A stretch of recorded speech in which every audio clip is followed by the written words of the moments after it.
হরে কৃষ্ণ। রাধা মাধবের দর্শন করুন, সিঙ্গার কেমন হয়েছে বলবেন। আজ আমলকি একাদশী, ভগবানকে আমলকি অবশ্যই নিবেদন করবেন, একাদশী পালন করবেন। আমরা একাদশী পালন করি বা কোনো তিথি ভগবানের উপবাস করি, তার মধ্যে আমাদের মধ্যে যেন কোনো মনের মধ্যে গর্ব না করি, এইটা করলে এই উপাদান ফল লাভ হবে, আমরা যেন ফলের চিন্তা না করি। আমরা যেটা করব ভগবানের সন্তুষ্টি বিধানের জন্য করব।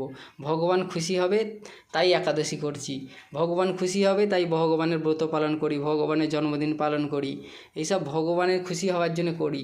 এইটা যদি মনে করতে করো তাহলে আমরা কর্মফলে বাঁধব না। তা ভগবানের সন্তুষ্টি বিধান, ভগবান খুশি হয়ে যেই কর্ম প্রদান করবে, যেটা করবে সেখানেই আমরা যেন থাকতে পারি। হরে কৃষ্ণ, হরি বল, রাধে রাধে।